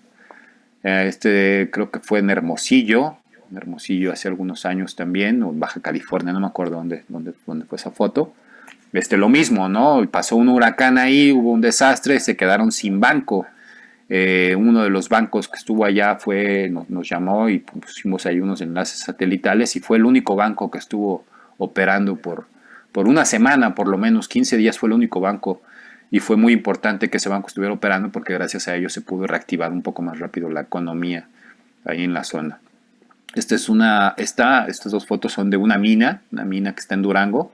Pues obviamente vean como no hay nada, en cerca de 100 kilómetros alrededor no hay nada más que la mina. Es una mina que procesa, creo que zinc, y cobre y oro. oro o plata, no me acuerdo. Y en 100 kilómetros a la redonda no ves nada, no hay uno que otro pobladito por ahí nada más, entonces obviamente no hay forma de que tuvieran comunicación. Montamos un par de enlaces satelitales, adentro pusimos enlaces de fibra, perdón, enlaces de microondas, y pudimos tener cobertura con dos antenas satelitales. Pudimos darle servicio a cerca de 400, 500 gentes que viven en la mina, de servicio de voz, internet, televisión, etcétera, ¿no? Con este tipo de soluciones. Aquí hay otro ejemplo de estaciones, de una estación maestra. Esta está en Tijuana, es la estación de Globalsat, una de las principales compañías de comunicación satelital en México. Y esta es una estación típica, una estación VSAT. Una estación VSAT la van a reconocer, a diferencia de las de Dish o Sky, es que aquí, en lo que le llamamos el feeder o el foco, va a tener dos dispositivos. Uno que es el LNB o el receptor y el BOC o transmisor. Siempre van a haber dos dispositivos. Estos son, digamos, las antenas VSAT transmisoras y receptoras, ¿no? Estos son los componentes de una estación. Es lo que les mencionaba, el LNB y el BOC. Aquí están los dos. Pueden venir juntos, pueden venir en un solo bloque, pero van a tener, digamos, esa función, ¿no? de recibir y de transmitir. Las partes, esto le llamamos el canister, el plato, el herraje. Aquí está ya otro tipo de alimentador, ¿no? Este es el alimentador, es la trompeta, donde aquí adentro hay una guía de onda. Este es el LNB y el BOC. Este es un módem de ComSat. Se utiliza, no sé si han oído hablar de la red de Altan. Altan utiliza este tipo de tecnología, son enlaces SCPC, Altan utiliza enlaces de single carrier y transmite velocidades hasta de 150 megabits a través del satélite, con este tipo de modems. Estos son unos LNBs y este es un modem Hughes, un modem para poder tener información hasta de 5 megabits con enlace satelital. Bueno, para poder hacer instalaciones, yo creo que esto lo vamos a pasar ahí rápidamente, ¿no? Yo cuando quieran les puedo dar una plática de cómo se hace una instalación de una antena VSAT, qué es lo que se tiene que hacer, cómo hackearnos antenas para señales de Dish. No es cierto, no se puede ya. Cómo instalarlos, cómo apuntarse, qué es lo que tienen que hacer, qué se requiere para hacerlo, ¿no? Antes necesitábamos analizadores de espectros y necesitábamos ahí VSAT finders y necesitábamos varias cosas. Ahora no. Ahora ya los equipos de ahora ya traen apuntadores dentro de sus modems. Conectamos una computadora, entramos a la interfase y solitos te van a ir diciendo cuáles son los niveles a los que puedes estar llegando, ¿no? Si alguna vez han instalado, han visto cómo funciona cuando apuntan una antena de Dish o de Sky, son sistemas parecidos a estas, incluso son con sonido, ¿no? Te van indicando a mayor intensidad que tienes del sonido, te va diciendo que las señales va mejorando. Hasta que tienes un sonido muy muy intenso, te dice la señal está en óptimas condiciones, ahí deja tu señal, ya está apuntada a tu antena, ¿vale? Este es un analizador de espectros que nos va a servir, nos va a ayudar a ver cómo se encuentra el espectro o la frecuencia que estamos nosotros asignando para el uso de determinada estación. ¿Qué más tenemos por acá? Algunos otros ejemplos, fotografías que hemos tomado de antenas instaladas por nosotros. Y finalmente aquí tenemos ya otros ejemplos ya más prácticos, ¿no? Otra vez antenas desplegables, las antenas que se utilizan en barcos, estaciones, BTS, por ejemplo. Esta antena va conectada hacia una radiobase y esta radiobase obviamente ya va a transmitir señal celular, ¿no? Hemos instalado antenas con paneles solares a mitad de la nada, donde no hay ni energía eléctrica. Conectamos el panel solar, conectamos la antena y ya te podemos proveer servicio de internet hacia cualquier parte, hacia cualquier comunidad. Estas antenas miden 46 centímetros, son las antenas que se van a estar utilizando. Vamos a estar viendo en los próximos 2-3 años una invasión de este tipo de antenas que van a ser las antenas de SpaceX, en techos, en carros, en muchos lados las vamos a ver. Ya con pones esta antena, aquí adentro viene el módem y ya vas a tener Wi-Fi prácticamente en cualquier lado. Va a ser un Wi-Fi extendido prácticamente, ¿no? Vas a tener cobertura cobertura de internet en todos lados. Ahora sí. Esto de verdad, créanme, va a haber una invasión de estas antenas en los próximos 2-3 años y de ahí vamos a ver cómo va a evolucionar el 5G, ¿no? El Internet de las cosas, ¿no? Los semáforos, nuestros refrigeradores, obviamente nuestros teléfonos, controles de alarma en nuestras casas, computador, todo va a estar conectado a la red de redes a través de sistemas como este, a través de antenas como esta. Entonces, no se espanten si empiezan a ver muchas cosas como esta. Vamos a estar invadidos. Y pues hay muchísimos tipos de antenas ya en la actualidad, ¿no? Las antenas NFC, que son las de Near Field Communications, que actualmente se utilizan para pagos, por ejemplo.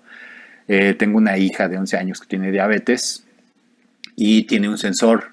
Ella se le inyecta un sensor en el brazo y trae una antena de este tipo, una antena NFC. Entonces, con un teléfono que tenga la capacidad de leer NFC, puedo yo leer sus niveles de glucosa con este tipo de antenas. Cada vez las antenas van a ir siendo más reducidas, ¿no? Estas antenas de RFID son para leer etiquetas, por ejemplo, en las tiendas departamentales. No sé si han de repente compran alguna prenda y se salen y empieza a sonar una alarma. Bip, bip, bip, bip. Es porque algunos traen unos chips. En otros casos ya más modernos ya traen una pequeña antena transmisora. Entonces para controles de inventarios y todo esto se utilizan estas antenas. Y la contraparte es una pequeña etiqueta, es una etiqueta de 2 centímetros que se coloca dentro de la prenda o dentro de una caja. Por ejemplo, en Amazon se utilizan también este tipo de antenas para poder determinar cuál es el inventario que tienen en ese momento, hacia dónde va dirigida el paquete, etcétera, etcétera, etcétera. La antena de SpaceX ya le mencionaba.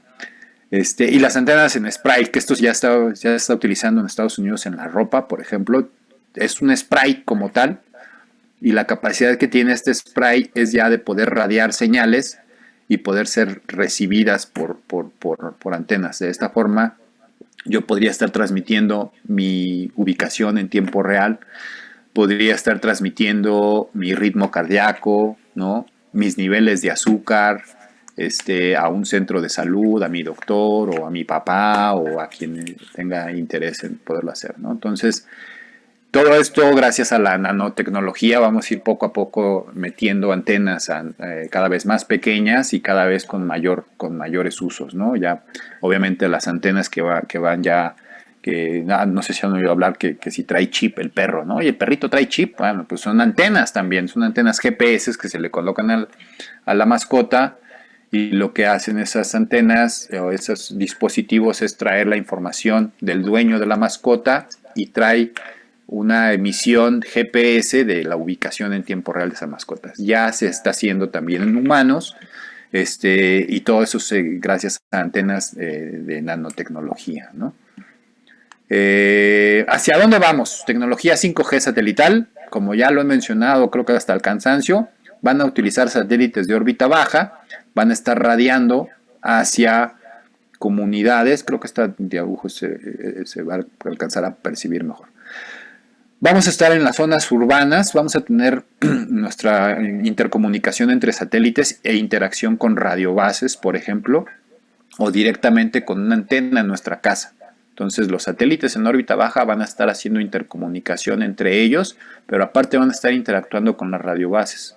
Con estas 5G new radios o los nuevos radios de 5G, vamos a poder transmitir hacia lo que queramos, hacia teléfonos, hacia los carros, hacia nuestras casas, hacia el IoT, ¿no? Hacia el Internet of the Things, ¿no? El Internet de las cosas, que es lo que ya está a la vuelta de la esquina, y todo eso va a ser basado inicialmente, nada más inicialmente, en lo que se hace un despliegue completamente de la fibra óptica, que va a ser digamos, el fin de transmisión de estos sistemas, por la gran capacidad que tiene de transmisión la fibra óptica. Pero durante la transición, créanme que los enlaces satelitales van a formar parte fundamental de la migración de la tecnología del 5G, ¿no?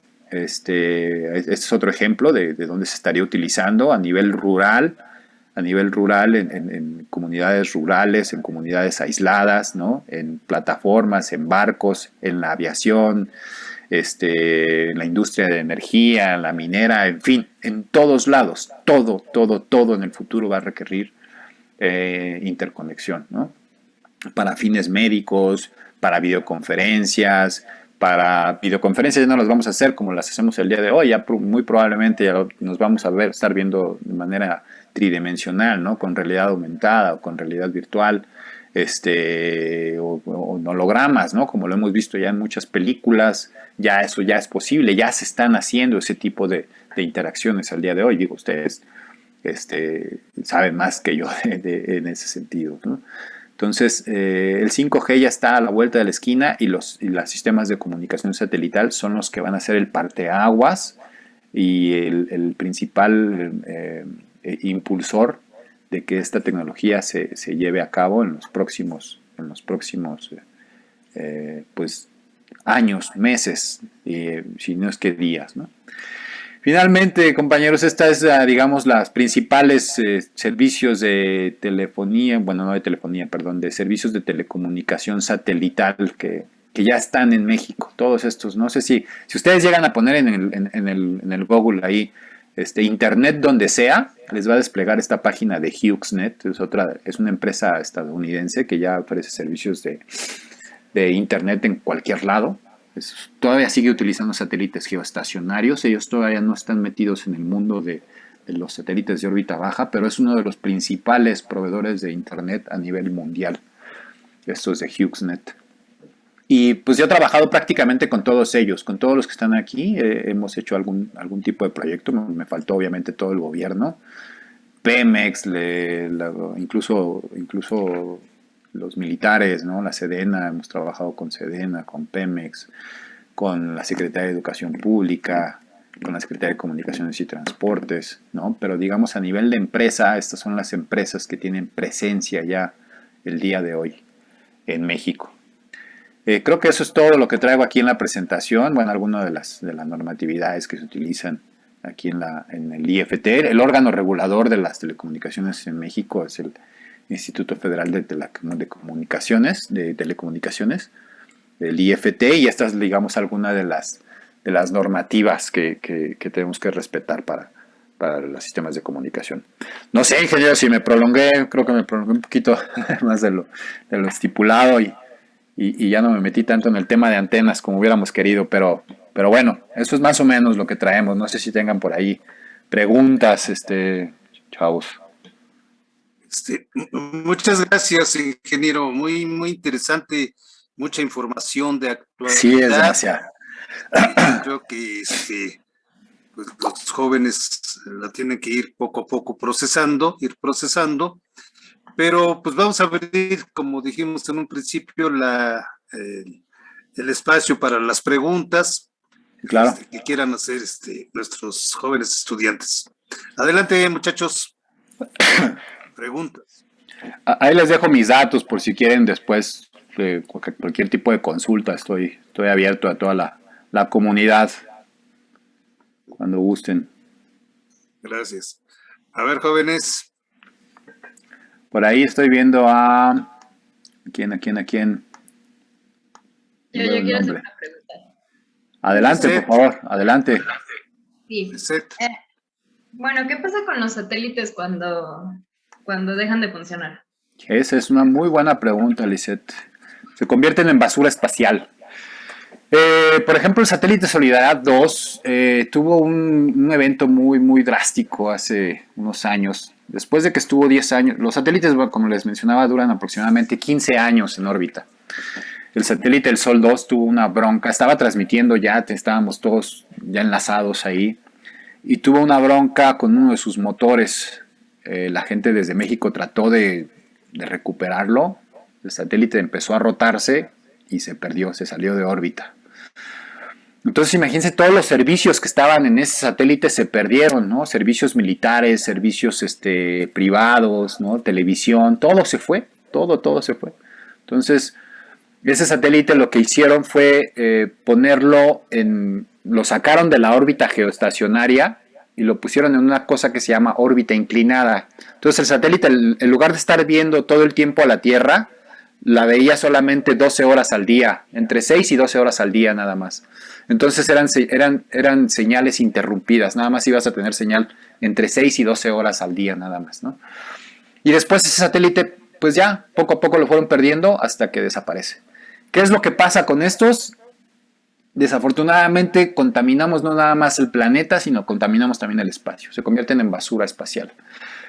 Lo que se hace es, se sacan de la órbita para que no estén ahí en la órbita geoestacionaria. Se sacan de la órbita y se dejan libres. Y se dejan. Y se van. Y muchos de esos satélites ya se están... No sé si vieron la película de Wall-E.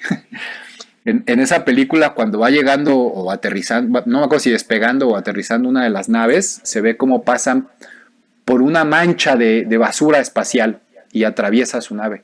Exactamente así es como está ahorita. Se convierten en basura espacial y ahí están orbitando.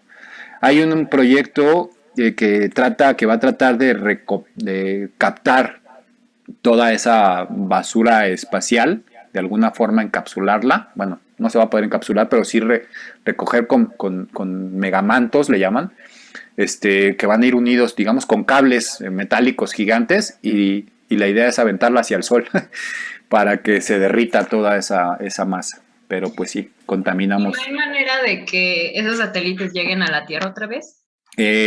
Muchos de los satélites que se han intentado recuperar se deshacen, se desintegran una vez que quieres recuperarlos, ¿no? Como tú sabes, pasar las capas de la Tierra, a grosso modo, pues implica un gran desgaste de energía. Entonces, al momento en que tú entras a la atmósfera terrestre, hay una gran cantidad de fricción. El satélite, como ya no tiene la energía de poder regresar, o sea, para poderlo poner en órbita, tú lo metiste en una nave espacial. Y ahí adentro, la nave va y avienta el satélite. Ya estando allá, el satélite está descubierto completamente. El satélite está ahí. Ya no tiene forma de regresar a la Tierra por sí solo. No hay... Tendríamos que meterlos en una nave espacial de nuevo para poderlos regresar y eso ya para las empresas no es negocio, no es factible. Esa es la cuestión. Y sí, es algo triste, pero cierto, así es una muy buena pregunta y sí es algo que no se ha podido resolver al día de hoy, ¿no? Y es algo que nos preocupa mucho a la gente que estamos metidos en este medio porque aparte de la basura que vamos a generar con estos cerca de 20,000 satélites que van a estar orbitando en órbitas bajas, ¿qué va a pasar cuando dejen de usarse? Esos satélites en órbitas bajas en teoría sí se pueden recuperar porque no están a los 36,000 kilómetros. Están aquí a 500, a 1,000 metros, a 1,000 kilómetros de altura. No están tan altos como los otros. Esos satélites, lo que se va a hacer es reemplazarlos con satélites nuevos. Ahí sí se va a ver una recuperación del satélite viejo, se va a bajar el satélite viejo y se va a poner uno nuevo en la misma posición orbital. En estas constelaciones de satélites LEO que hemos visto, ¿no? En estos de Starlink y de OneWeb y de todos estos. En estas constelaciones, déjales pongo otra vez la presentación, ¿dónde está? En estas constelaciones de satélites es donde vamos a poder hacer este tipo de reuso de los satélites. Bueno, no de reuso de satélite, sino del espacio, ¿no? Aquí voy a bajar un satélite de estos y voy a colocar uno nuevo, ¿vale? ¿Por qué se va a hacer esto? Porque obviamente estos satélites son muy costosos y tienen metales preciosos también adentro en su interior. Entonces recuperarlos se vuelve rentable para las empresas que los fabrican.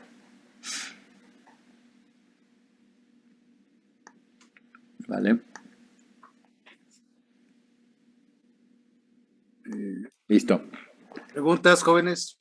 Por ahí tenía a Maximiliano, creo, ¿no? El ingeniero Maximiliano, el ingeniero, bienvenido, ingeniero. Él es maestro de acústica de... ¿Qué tal, maestro? Mucho gusto. Invité por acá también. Claro. Ahí tengo la mano levantada de él por ahí. Sí. Yo también tengo la mano levantada. ¿Quién? Andrea, ¿verdad? No, Okay. bueno. Dale. Yo, ¿Quién yo? ¿Quién yo? ¿Quién yo? yo, Karen, A ver, adelante. sería, entonces, dentro de un futuro vamos a tener como, se puede decir como, conexión a internet, pero, ¿cómo se llaman? Ilimitado. Sí, pero, portátil, ajá. Así es. Internet móvil. Prácticamente vas a tener internet todo el tiempo, donde sea, ¿no? Con este tipo de tecnología de satélites 5G o los satélites de órbita baja, vas a poder tener el servicio de internet en cualquier parte, en el río, en el mar, en donde sea. Vas a tener cobertura. Claro, siempre y cuando pagues el servicio, ¿no? Lo que están haciendo las compañías es querer, por ejemplo, Telcel, por ejemplo, AT&T sobre todo más que Telcel, están tratando de aliarse con SpaceX, con OneWeb, para poder prever el servicio. Es decir, que tú no tengas el internet directo de SpaceX, sino que lo tengas a través de tu teléfono o tu servicio de teléfono. Entonces ahora sí ya no va a haber pretexto de que vayas a la sierra de Durango y no tengas cobertura celular. O sea, esto ya no va a Vamos a ser. tener como antenitas chiquitas y Así con es, un modem, así es, así es, así es. O sea, punto número uno, vas a poder tener internet directo si tienes tu servicio de SpaceX directo, pero para ello vas a necesitar una antena, vas a tener una antena chiquita, 20 centímetros a 40 centímetros. Es una antena que puedes transportar en el carro incluso. Entonces tú te puedes ir a tu rancho en Ciudad Juárez. Bueno, en Ciudad Juárez no, pero está muy feo por allá, pero te puedes ir al Golfo de México, a mitad de la nada, a Bahía de Quino, en Hermosillo. Llegas con tu antena, pones tu panel solar, pones tu antena, te subes a tu lancha o a tu llanta si quieres, con tu panel solar, tu antena y ya tienes internet a mitad del mar, ¿no? Vas a poder tener ese tipo de cobertura. Para ello sí vas a necesitar una antena. Para tener el servicio de SpaceX o de OneWeb sí vas a necesitar una antena. OneWeb, por ejemplo, está pensando en antenas como la que les enseñé esta de Vegan, que era una especie de computadora, algo como esto. Este es un iPad, pero más o menos así va a funcionar. De este tamaño, la idea que tienen los de OneWeb es que esto va a ser una antena. Entonces tú vas a llegar, atrás va a tener puertos y va a funcionar con Wi-Fi también. Y ya no vas a necesitar apuntarte a algún satélite o algo así, sino que con toda la radiación que vas a tener de los satélites, vas a poder cachar la señal y poderla retransmitir y tener Wi-Fi prácticamente en donde sea, ¿no? Pero sí y se eso requiere. ahorita ya está en pues ya lo están haciendo, ¿no? Porque yo, bueno, alguna vez hace 2 años contraté un servicio de AT&T, que es el modem y te lo puedes llevar a cualquier lado. Digo, la verdad es que está muy lento a comparación de un Sí, internet de casa. sí, fíjate, esencialmente es lo mismo, solamente que el módem ese que te vendieron de AT&T funciona a través de las redes de microondas o las redes celulares. O sea, es exactamente el mismo principio, pero con redes satelitales. O sea, el módem que te están vendiendo funciona solamente con lo que se llama el 4G, ¿no? O el GSM que le llaman, o el 4G, la tecnología 4G es celular. Para que funcione tu módem debe de haber una radiobase cercana, forzosamente, si no, no funciona.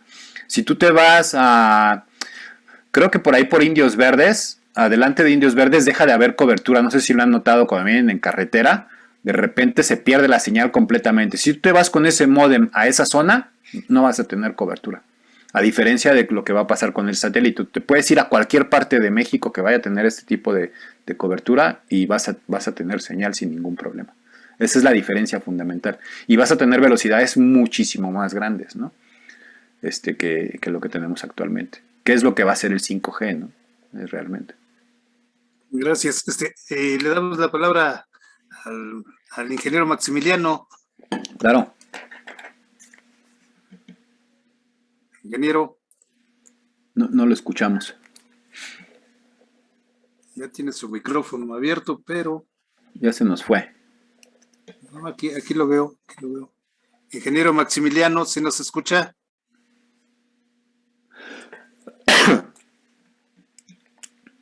Bueno, a tener algún problema ahí en su... Sí. ¿Sí? Ahí está, ingeniero Maximiliano, sí lo escuchamos. Si puede hablar un poquito más fuerte, por favor. ¿Un poco más fuerte? Sí. Bueno, es muy importante todo lo que ha estado diciendo el ingeniero Marco Enciso. para todos nosotros los que trabajamos en telecomunicaciones, pero sobre todo para los jóvenes estudiantes que al salir egresados de esta carrera, pues van a buscar un campo de trabajo a donde trabajar en todo esto, ¿verdad? Sí, claro. Medios oficiales y otras empresas particulares, pero el nivel de conocimientos que hay que manejar para todo esto, pues es muy fuerte. Es muy fuerte y tienen que echarle muchas ganas. En la escuela ya hay incluso hasta una maestría y un doctorado en telecomunicaciones. Entonces, no crean que con el nivel de la licenciatura ya se puede alcanzar todo esto. Por otro lado, rápidamente, para no hablar mucho, se dice que las tecnologías desde la 1G hasta la 5G, al ir aumentando en frecuencia, el nivel de radiación electromagnética que están produciendo pueden llegar a producir radiaciones ionizantes, porque hay niveles de radiación y frecuencias que no producen radiaciones ionizantes, y estas radiaciones ionizantes producir problemas de tipo de salud al cuerpo Médico, humano, claro. problemas hasta de cáncer. ¿Qué nos puedes decir, Marco, respecto a eso? Es correcto, ingeniero. No quise tocar el punto porque sí es un tema muy delicado. Es un tema El realmente... Mundial de la Salud hace muchas recomendaciones respecto a esto, a la entrada de la 5G. Es correcto, ingeniero, es correcto. Actualmente hay un gran debate en este sentido. 5G va a venir a pues dar al traste de alguna u otra forma con incluso el calentamiento global, ¿no? Muchos del problema que estamos viendo de la contaminación ambiental es algo que se ve palpable, la contaminación, ¿no? La parte de la contaminación por microondas no se ve, pero sí se afecta. Sí hay efectos. Por ejemplo, nosotros que hemos trabajado, yo llevo más de 20 años trabajando con la parte de microondas, y hay una maldición, ¿no?, que le llaman la maldición de las microondas, que dicen que la gente que trabajamos con microondas o no tenemos hijos, o los hijos que tenemos son hijos mujeres. Y yo ya cumplí con la maldición. Yo tengo dos mujeres, ¿no? Mis 2 hijas son mujeres. Y así tengo una gran cantidad de amigos que estamos en este medio, y efectivamente se cumple la maldición. Es raro el caso donde tienen hijos varones o parejita, o cuestiones por el estilo. Ese es uno de los efectos. Pero hay otros estudios donde efectivamente hemos descubierto cáncer, hemos descubierto malformación genética, hemos descubierto algunas deficiencias en la piel, hemos descubierto algunas alergias, ¿no? Y no hemos podido comprobar al 100% que sean derivadas exclusivamente de las microondas, ¿no? Está muy cubierto el campo todavía por las grandes empresas de querer de alguna u otra forma encubrir qué es lo que está pasando en el efecto de microondas a nivel de salud. Nosotros, cuando digo nosotros, hicimos ahí un par de investigaciones en conjunto con la gente de Infotec, y efectivamente nos llegamos a topar con pared cuando ya empezábamos a hablar con empresas tan grandes como Intelsat, como el mismo SpaceX o OneWeb, O3B, ¿no? Cuando empezamos a hacer estudios un poco ya más profundos de los efectos de las microondas en la salud. Unas de las conclusiones, hay estudios muy importantes en Alemania, Estados Unidos, Japón también tiene grandes estudios en ese sentido, donde sí hay, digamos, corroboración de que hay efectos dañinos a la salud. En México no ha habido ningún documento que yo conozca oficial del gobierno o de algún departamento de salud que diga tajantemente los efectos de las ondas electromagnéticas sobre el organismo. Pero nosotros hemos hecho experimentos sobre plantas nada más, de exponer plantas a guías de onda, por ejemplo, y sí hay un efecto nocivo hacia la planta. Entonces, la planta, al ser un organismo vivo, pues obviamente puede que sea un reflejo de lo que pudiera estar pasando en nuestros cuerpos, ¿no? Si hay un efecto, ingeniero, no podría yo corroborarle cuál es el efecto per se, pero sí hay muchísimos estudios referentes a que sí puede haber un efecto negativo en la salud, y en la salud de los humanos y en la salud del planeta, ¿no? El calentamiento global es uno de esos efectos que vamos a ver.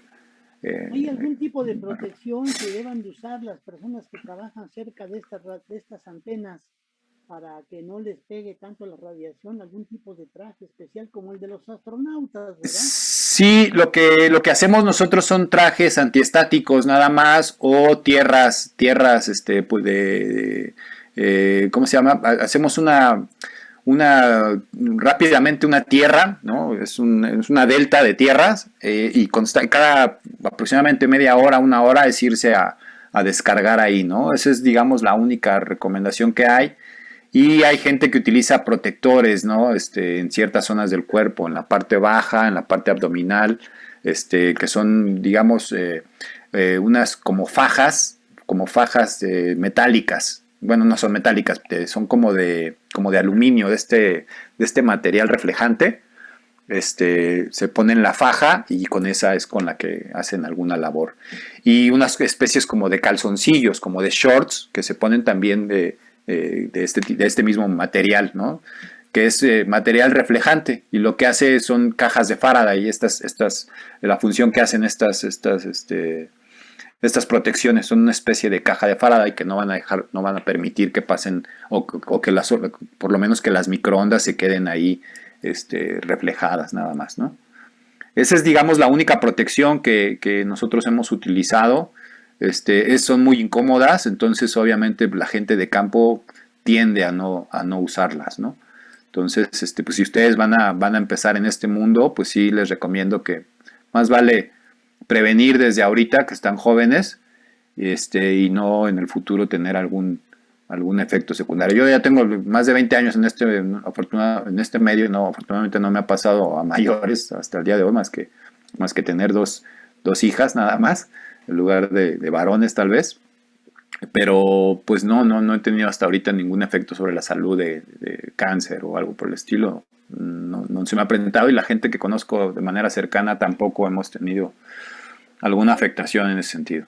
Disculpa, Marco, yo creo que médicamente todos los que estamos expuestos a este tipo de radiaciones deberíamos de hacernos algún chequeo especializado para estar seguros de que no tenemos ese tipo de problemas, ¿verdad? Más vale comprobarlo con estudios como se está establecido en todas los riesgos que se asumen para Riesgo sanitario. Sí, porque se van acumulando estas cosas, y a la vuelta de los años, pues digamos, yo tengo 50 años, fíjate, de trabajar en telecomunicaciones. Claro. Egresado, soy compañero de Rolando Britos, de la misma generación. Ah, ok.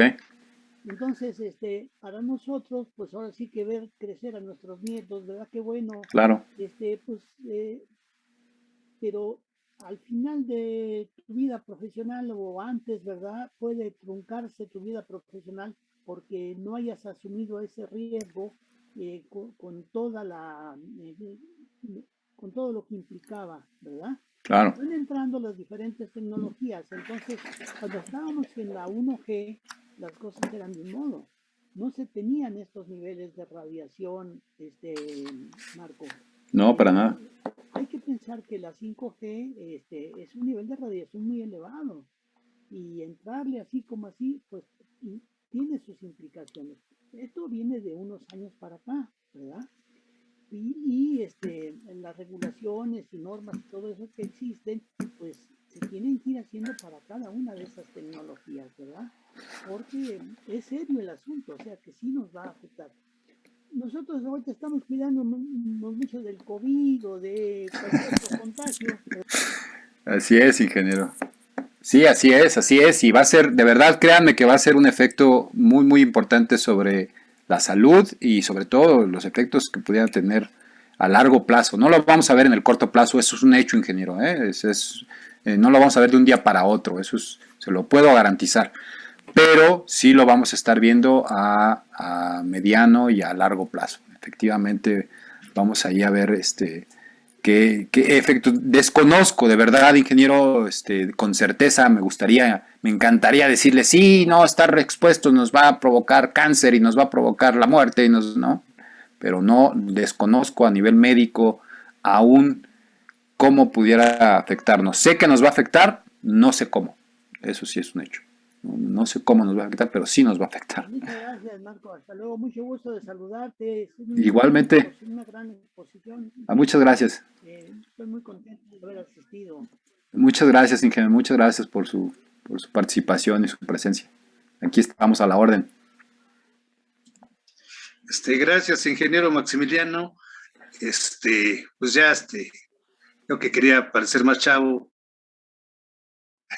ya nos dijo que somos de la generación 78, 71, 71. Eso vamos es. al cine. Bueno. Todavía no nacía, pero bueno. Usted todavía no, ni en proyecto estabas. Bueno, pues hay varias participaciones, vamos a, sí. Han aparecido, está Andrea, Jorge, Jonathan, Rodolfo, Daniel, Ledesma y Tamara. Sí, vamos a empezar con Andrea, así en este orden. Sí. Andrea, te escuchamos, Andrea.